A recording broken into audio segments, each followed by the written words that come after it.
मोहब्बती media पुरानी तलाश खां पोइ असां प्रोग्राम जो आज पेश कंदासीं तव्हांजे साम्हूं। आज आणण लाइ मां दावत ॾींदुसि मिस्टर गगनफर मंगसी साहब खे। गगनफर मंगसी साहब।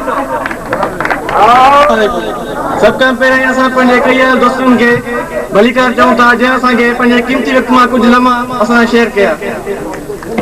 दर्सगाहनि सां दिलि मुंहिंजी कुतुब खानो वतन मुंहिंजो, दर्सगाहनि सां दिलि मुंहिंजी कुतुब खानो वतन मुंहिंजो, किताबनि में दफ़न थींदुसि वर्क थींदा कफन मुंहिंजो। हीअ मुंहिंजी आजाणो पेश कयां थो। कार्ल मार्क्स जो चवणु आहे त कंहिं बि क़ौम खे महकूम ऐं बर्बाद करणो हुजे खां तालीम खसे वठो। हीअ फ़क़ति राय आहे पर मार्क्स जी पिण अटल हक़ीक़त आहे जंहिंखां केर बि मुंहुं मोड़े नथो सघे। क़ौमनि जी तरक़ी ऐं उरूज जो असुल राज़ बहितर तरीन ज़रिए मुस्बत शऊरी आहे ऐं हुन सां गॾु क़ौमनि जे ज़वाल ऐं कारण पिण तालीम ऐं शऊर जी घटिताई आहे। उन तनाज़र में असीं जेकॾहिं पंहिंजे तइलीमी निज़ाम ऐं इदारनि ते नज़र विझंदासीं त शदीद मायूसी ऐं नुक़सान जो अहसासु महसूसु थींदो। ऐं ॿियनि लैलनि जो पिणु चवणु आहे त इल्म जी रोशनी खां महरूम क़ौम हमेशह ऊंदाही जे दुबड़ में गर्क रहंदी आहे ऐं संदसि मुआशिरे जो मौज़ूअ पिणु ख़तमु थींदो आहे। जेकॾहिं असीं पंहिंजे सिंधी मुआशिरे ते नज़र विझंदासीं त उहा ई ऊंदाही दुबड़ नज़र ईंदी जंहिं मंझि अॼोके सिंध गर्क थी रही आहे ऐं असांजो मुआशिरो तेज़ी सां समाजी बुराइनि ते भर चढ़ी रहियो आहे। हातिम जे अहिड़े नाज़ुक मोड़ ते जिते क़ौम जे नाबूद थियण ऐं क़ौमी सुञाणप बिहे वेहण जो ख़तरो महसूसु थिए उते असांखे याने सिंध जे नौजवान नस्ल खे मायूसी जी सहर तोड़े ज़िंदगी जे मुख़्तलिफ़ मराज़नि ते जदोजहद करणु घुरिजे ऐं इल्म ऐं शऊर जे हासिलात लाइ पिणु सरगर्म रहणु घुरिजे। उन करे ॻोठ सूबो खान मंगसी जे नौजवान सभ तरफ़ां नंढड़े तक़रीब प्रोग्राम ज़रिए असीं ॻोठ जे बाशऊर पर्दे सुञाण थियनि खे अपील था करियूं त हू नौजवान खे तालीम लाइ राग़िब कनि ऐं शऊर आगाही ॾियण जे प्रोग्राम में हमेशह सहकारी रहनि ऐं हमेशह रहनुमाई कंदा रहनि। उन सां गॾु तव्हांखे आगाह कंदा हलूं त वसीलनि जी घटिताई ऐं संगत जे साथ जे बि न हूंदे असां ॻोठ में नौजवान जे मुताले ऐं ॼाण जे रुझान पैदा करण लाइ लाइब्रेरी क़ाइमु कई आहे जंहिं मंझि वसआर किताब कंप्यूटर रिसाला अख़बारूं मुयसरु करे रखिया विया आहिनि।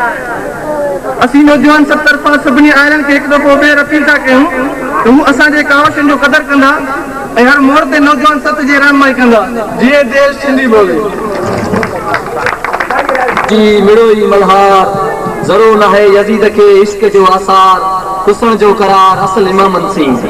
इहो असांजो दोस्त गगनफर मंगसी जे आजाणो पेश कयो।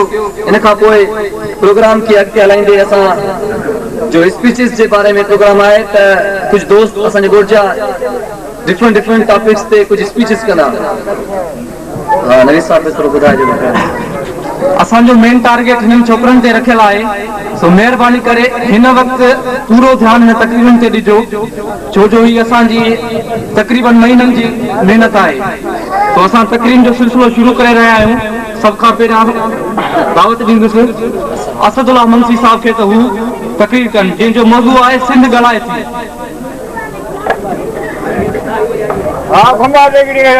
नंढनि जवाननि ऐं सभिनीनि मोज़िज़ माण्हुनि खे मुंहिंजे तरफ़ खां सलाम ऐं जीए सिंधु देश। जीअं त मां पंहिंजी तकरीर जो आगाज़ करण वारो आहियां उन खां अॻु में हिकु शेर पढ़ंदुमि शेख हयास जो। मताड़े मोटो भेड़ छॾे ई विच में आज़ादी खां उपरो आदम जो बूटो माण्हू सिरोटो ॻाल्हि मिड़ियो ई हिकिड़ी। मुंहिंजी तकरीर जो उनवान आहे हाणे सिंधु देश आज़ादी करणो आहे। इंसान जी ज़िंदगी कुझु पल आहे ऐं उन इंसान जे कुझु पल में प्यार मोहबत ऐं इश्क समायल आहे ऐं इंसान जो इश्क एतिरो त वसी आहे जो काइनात जी हर खलकल शइ सां इंसान मोहबत करे थो ऐं इंसान मां जॾहिं उहो इश्क ज़ाहिर थिए थो त उन जा चप खुश्क अखियूं आलियूं ऐं आवाज़ सुरका थी पवे थो। पर जॾहिं टिनि अखरनि सां जुड़ियल नालो सिंध सीसड़ाट कंदे वात मां निकिरी पवे थो त उहो सुरका भरियल आवाज़ चरन वांगुरु रोई पवे थो ऐं ॻोड़ा बंद पिंबड़नि खे चीरे हिक ॿिए जे पोयां लाट थी मोल जिस्म जे चेहरे खे छुहंदा। उहे ॻोड़ा के टपनि खां त के ॼाड़ी मां किरंदा सीने ते अची पवनि। ऐं जॾहिं अखियुनि जो समुंड ॻोड़ा ॾियणु बंदि करे थो त ख़ुश्क सीनो ॻोड़नि खे चूसे वरी बि ॻोड़नि जो इंतज़ार करे थो। हिन सिंध धरती ते जेकी माण्हू कुर्सियुनि जी लालच में साम्राज्य जी गुलामी कंदा अचनि था ऐं असांखे बि गुलाम बनाईंदा अचनि था, शायदि उन्हनि अॻवाननि जे अखियुनि में पर्दा ॾिनल आहे। हक़ीक़त त इहा आहे मुस्लिम लीग या पीपुल्स पार्टी में शरीक थियल सिंधी क़ौम जे सियासी अॻवाननि खे साम्राज्य एतिरो त ज़लील ऐं बुछड़ो करे थी जो इलेक्शननि जे ॾींहंनि में उन्हनि खे पाण में जहिड़ा ई फसाद कराइनि था। पोइ उहे हिक ॿिए ते केस दाख़िल कराइनि ऐं जे मुस्लिम लीगी चढ़ी वञनि था त उहे पीपुल्स पार्टी ते गंदियुनि गारियुनि जी नारेबाज़ी कनि था ऐं जे पीपुल्स पार्टी चढ़ी वञनि था त उहे वरी मुस्लिम लीग पार्टी ते गंदियुनि गारियुनि जी नारेबाज़ी कनि था। अहिड़े क़िस्म सां हिक ॿिए जा दुश्मन थियो पवनि। असां सिंधी क़ौम जा सियासी अॻवान एतिरो बि नथा सोचनि त असां पाण में सिंधी ई विढ़ूं था ऐं पूरी क़ौम खे बि विढ़ायूं था। पर उहे ईअं छो सम्झनि? छो त उन्हनि खे पंजनि कुर्सियुनि जी परवाह हूंदी आहे, न पंहिंजी ऐं न पंहिंजे क़ौम जे मुस्तक़बिल जी। इहे ई असां सिंधी क़ौम जा सियासी अॻवान आहिनि जन साम्राज्य जी गुलामी कंदे कंदे ऐं असांखे गुलाम बनाईंदा आया आहिनि त असां सिंधी माण्हू जंहिं पाणी ते मुख़्तलिफ़ क़िस्मनि जा फसल उगाईंदा आहियूं ऐं असां सिंधियुनि माण्हुनि जो जंहिं पाणी ते गुज़र सफ़र आहे, अॼु साम्राज्य उन सिंधु दरिया जो पाणी असां खां खसे उनखे ऋण पट ऐं रेगिस्तान बनाइनि था।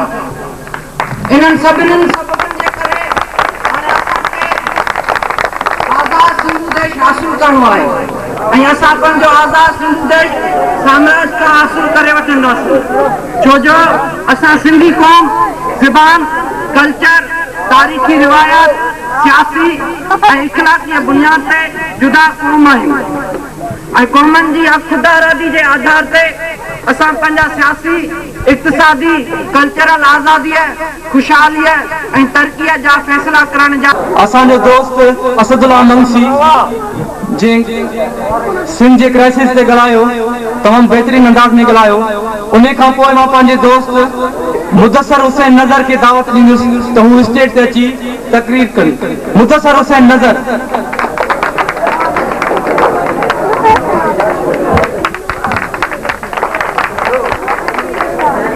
मोहबत पाए मन में रंडा रोड़िया जन कंजो सराफन अणतोरियो ई अॻायो।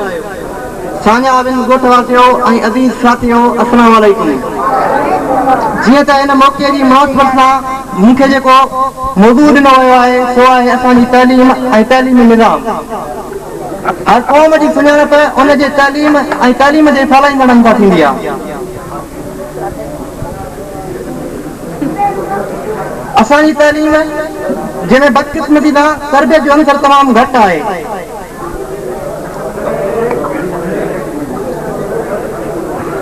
ऐं बदकिस्मती सां असां उन ॿाहिरि वाखण खे ई सभु कुझु सम्झूं था। हिकु वॾे अरसे खां वठी सिंध जो तइलीमी निज़ाम तबाह थियो पियो आहे ऐं सिंध जो अवाम तइलीम जी मौजूदा सूरत हाल ते मातम करे रहियो आहे। हक़ीक़त में जेकॾहिं सिंध जे तइलीमी निज़ाम जो जाइज़ो वठिजे त इहो एतिरो त किरी चुको आहे जो असां सिंधी माण्हुनि खे इन जे लाइ तमामु घणी जिदोजहद करण जी ज़रूरत आहे। सभ खां पहिरीं ॾिसण उहो घुरिजे त आख़िर ख़राबियूं कहिड़ियूं आहिनि जंहिंसां असांजो तइलीमी निज़ाम ॾींहों ॾींहुं तबाह थींदो पियो वञे। उन खां बाद में सोचणो घुरिजे त आख़िर कहिड़ा क़दम खणणु घुरिजनि जंहिंसां असांजो तइलीमी निज़ाम सुधरी सघे। असांजे तइलीमी निज़ाम जे तबाही जा असुल ज़िम्मेवार असांजा हुक्मरान, तइलीम खाते जा तामोरा, उस्ताद, वालिदैन ऐं कंहिं हद ताईं शागिर्द बि आहिनि। असांजे हुक्मराननि जी ग़लति पॉलिसियुनि ऐं रिसाबतुनि जे करे असांजी तइलीम ॾींहों ॾींहुं तबाह थींदी थी वञे। असांजा कामड़ा वरी जेकी मथां नोटिफिकेशन जारी कंदा उन ते बिना कंहिं रोक रंडक जे हिन सिस्टम में लागू करे अञा वधीक उनजी शिकिल बिगाड़ी वञे थी। ऐं असांजा वालदेन उन में बराबरि जा शरीक आहिनि। उन्हनि ते जेका ज़िम्मेवारी आहे उनखे सही तरह कोन था निभाइनि। उहे एतिरो नथा गवारा कनि स्कूल वञी पंहिंजे ॿार जी कारकुर्दगी मालूम करे सघनि त ॿारु पढ़े थो नथो पढ़े अगरि हुते करे छा त स्कूल ऐं उस्ताद हुनखे केतिरे हद ताईं हैंडल करे थो।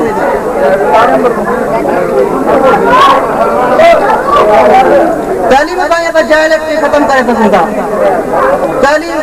तालीम में असां लाइ सभु कुझु आहे। नबी अकरम सल्लल्लाहु अलैहि वसल्लम जो इरशाद पाक आहे त इल्मु सिखो ऐं सेखारियो। ॿियनि फरमायो वियो आहे त इल्म सां ई सभु कुझु हासिल करे सघिजे थो। वरी ॿियनि फरमाइनि था त इल्मु हासिल करे छो न तव्हांखे चीन वञिणो पवंदो।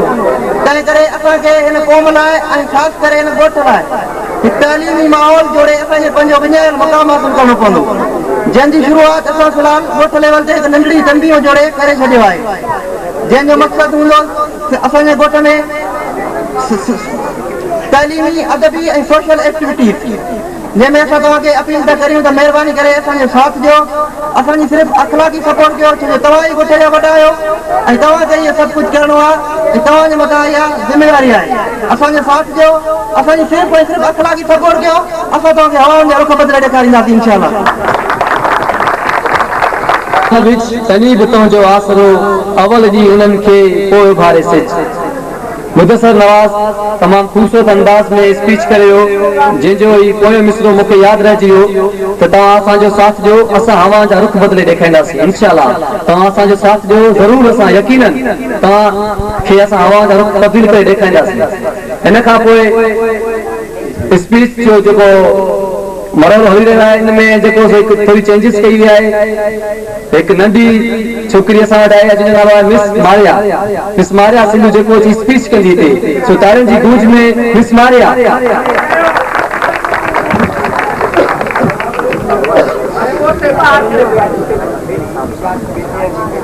आजादी खां ओपरा तू न असांजो भाउ, तू पढ़ण पद में असां ओतिरा, असां तॾहिं आऊं त सांगो लाहे सिर तां। शायदि तव्हांखे महसूस थी वेंदो वियो हूंदो ॿारनि में केॾो कॉन्फिडेंस केॾो टैलेंट मौजूदु आहे। अगरि मां ग़लति न आहियां त हिन नंढड़ी लाइ हिकु भेरो ॿीहर तारीफ़। मां त इहे चवंदुसि त शायदि मुंहिंजी ॿोली में उहे लफ़्ज़ आहिनि ई न जेके हिन जी तारीफ़ में बयानु कयां। असांजे ॻोठ में एतिरो टैलेंट आहे, न सिर्फ़ु असांजे ॻोठ में पर पूरी सिंध में टैलेंट भरियो पियो आहे। सिर्फ़ु उनखे अॻिते आंदो वञे, माहौल ॾिनो वञे ऐं उन माहौल जी शुरूआत सूबो खान मंगसी में थी चुकी आहे। नौजवान सूबो खान मंगसी तंज़ीम जोड़े असांजे सदर साहब करे चुकी आहे। सो तव्हांजो इख़लाक़ी सपोर्ट वरी वरी इहा अपील था कयूं त तव्हांजी सिर्फ़ु इख़लाक़ी सपोर्ट खपे। अॻिते असां तव्हांजे लाइ अहिड़ा प्रोग्राम जोड़ींदा रहंदासीं। सो प्रोग्राम खे अॻिते वधाईंदे हींअर प्रोग्राम में थोरो एंटरटेनमेंट जे लाइ असांजे ॻोठ जो नंढड़ो शागिर्द नंढड़ो दोस्त जिब्रान मंगसी तव्हांखे हिकु बेत ॿुधाईंदो। तारियूं महिरबानी।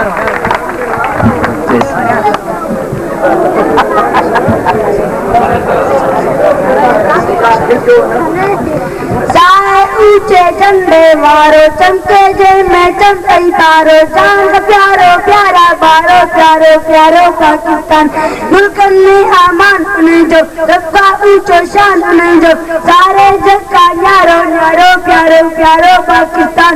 मजदूर उन्हें जा मेहनत वारा, आरी उन्हें जा हिम्मत वारा, सावक वारो सुनो सारो प्यारो प्यारो पाकिस्तान।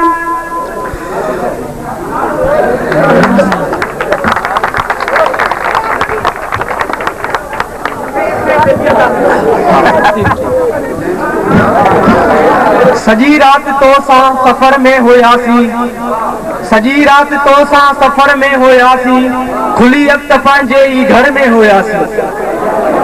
हुयासीं सजी रात बेकरार मगर लॻो पए त ॾाढो मज़े में हुयासीं।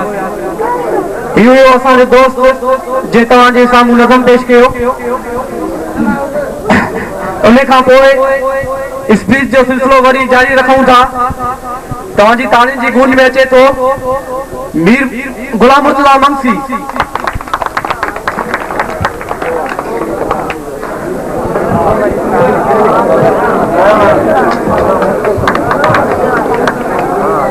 start with the name of Allah, who is the greatest and merciful.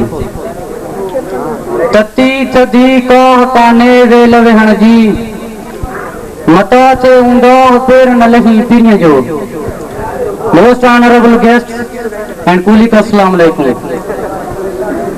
Not gold, but only man can make a people great and strong. Brave men work while others sleep, who dare while others fly. Wealth cannot make a nation great and strong, but only sincere men can it. Those heroes who work hard while others waste their time in enjoying comfortable sleep.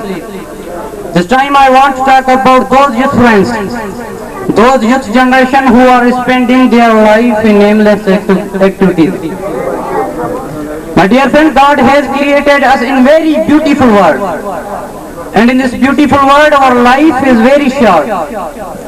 In this short life we have to reproduce a great personality, a great person in future, and everybody should be enthusiastic in their heart for seeking knowledge. My dear friend, day by day our village going down darkness, that it is huge responsibilities on our youth generation's shoulders to eradicate above mentioned atmosphere. My youth association, those friends, those men are success in this world, who have value of their time, who are struggle, who are brave, and who are struggle. I want to take advantage this opportunity to concave that this time those nations who have won the world, who are struggle and who are hard worker and who have value of their time and who have value of their life. This time you already know that European nations are successful, are development in all over the world. What are reasons? What are reasons that European nations are development in all over the world? It's the greatest reason that European nations have value of their life. They have value of their time. They are not trying to meet each other in bazaar. They consider that life is very short, but problem is very much. So they have to solve the problem in short life. It's the greatest reason that these nations have value of their life. And this time you already know that in this world, European nations are development in all over the world. My dear friend, every nation depends upon education. And education is an integral part of developed society. Our Holy Prophet Hazrat Muhammad, peace be upon him, expressed that utlibul ilm min al-mahd ila al-ahd. Utlibul ilm, seek the knowledge, min al-mahd from cradle ila al-ahd to grave. Seek the knowledge from cradle to grave. Another place he expressed that seek the knowledge if you have got China. But dear friend, if we are poor, if our parents cannot afford our educational expenses, it's not possible problem. It's not matter. But matter is that we are not hard workers. We have not value of our life, and we are spending our life in aimless activities. But dear friend, if we will hard work, if we will continue our study, then I hope we will succeed in this world. And God also help those who help themselves. Mr. Shakespeare said that if you will hard work, once day fortune will knock your door, yet you are poor. If we are poor, it's not possible problem. You already know, Mr. Allama Daud Photo, he was very poor. His father was carpenter. But it was his hard working that he became the Vice Chancellor of Sindh University. He was not rich. It was his hard working. So my dear friend, I want to take message you that we will hard work. We will continue. We should continue our study. We should be brave with ourselves, with our study, with our parents, and we will sincere. So it was my some views which expressed by me before you. This time I want to take my seat. Thank you.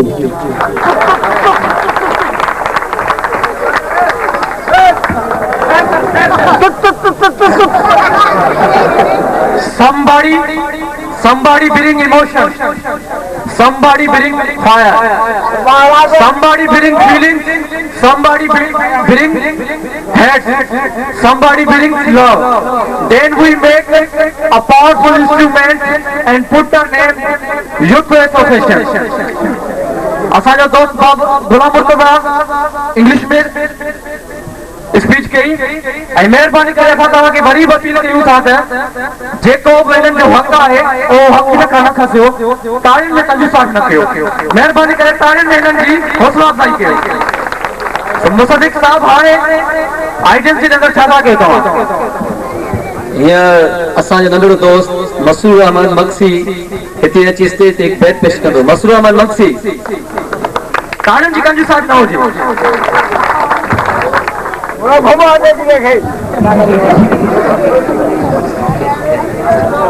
बिस्मिल्लाहिर्रहमानिर्रहीम। अचोड़ी भेन रांद रचायूं नंढी गुड्डी खेलायूं। अचो गुड़िया के जेवर पायूं घर सबर पोशाक ढकायूं। फुलंदी से जमचायूं बादलियों घर घुमायूं। काशी की खुशी जागायूं नंढे गुड़िया के परणायूं। गुड्डी बन के घर की रानी पढ़ लिख लाई जिंदगी जानी। राह न मिन्नत खावे गानी खुटे न उन जो अंदर पानी। दंड मुबारक बालू दायूं नंढड़ी गुड़िया के परणायूं।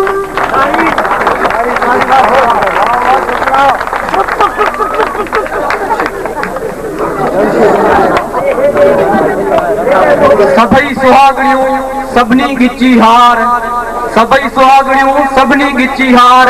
पसण कारण पिणीअ जे ससे कन सिंगार, ढोल तनी जी डार हेठायूं हलन जे। असांजो दोस्त मसरूर अहमद मक्सी बेत ॿुधायो। मां दोस्तनि खे ॿुधाईंदो रहां त जेकॾहिं दुनिया में ॾुखे में ॾुखियो को कमु रखियो वियो आहे त उहो स्टेज आहे। स्टेज अहिड़ी दुनिया आहे जिते वॾा वॾा अची मोटी वेंदा आहिनि। तो असांजो नौजवान जेको साम्हूं ॿुधाइणो आहे त उहो असां न्यू टैलेंट तव्हांजे साम्हूं पेश करण वारा आहियूं। सो न्यू टैलेंट जेकॾहिं नंढे जे लिहाज़ आहे त इहो न सम्झो उन्हनि खे ओतिरो दाबियो जेतिरो तव्हां वॾनि खे ॾियो था। महिरबानी। हींअर मसरूर अहमद खां पोइ असांजो ॿियो दोस्त जमशेद अहमद मक्सी जेको लाइब्रेरीज़ जो रोल आहे ॿारनि में उनखे पेश नज़र कंदो। सो ताड़ियुनि जी गूंज में अची रहियो आहे जमशेद अहमद मक्सी।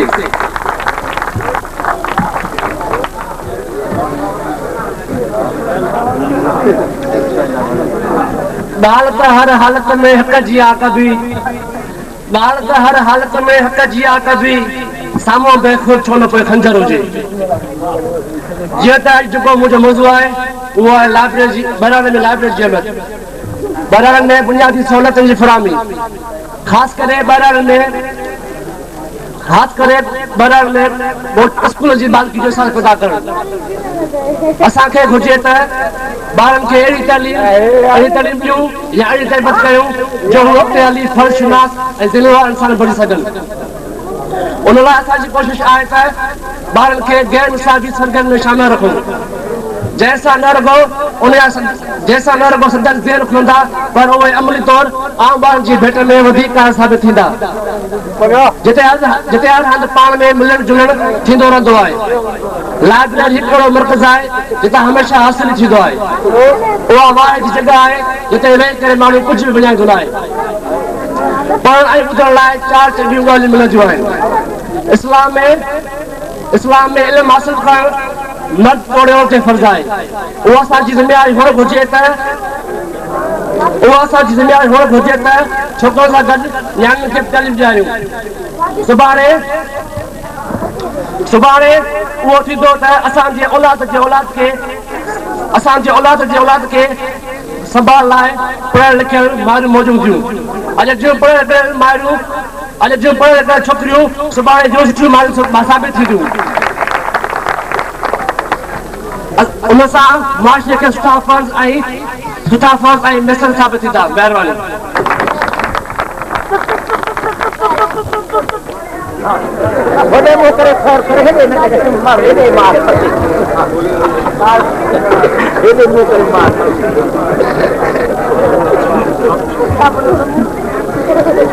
तुझे यहाँ दुश्मन चाहे सभिनी का जाला है, को भी सहारो नाए तेरे लाए सहारा है। हर इंसान हमरा सदाई कमजोरन जी ताकत आए, बारो जी कयामत आई सारे जग लाए रहमत आए। जिवे जिया पांच सबका पांच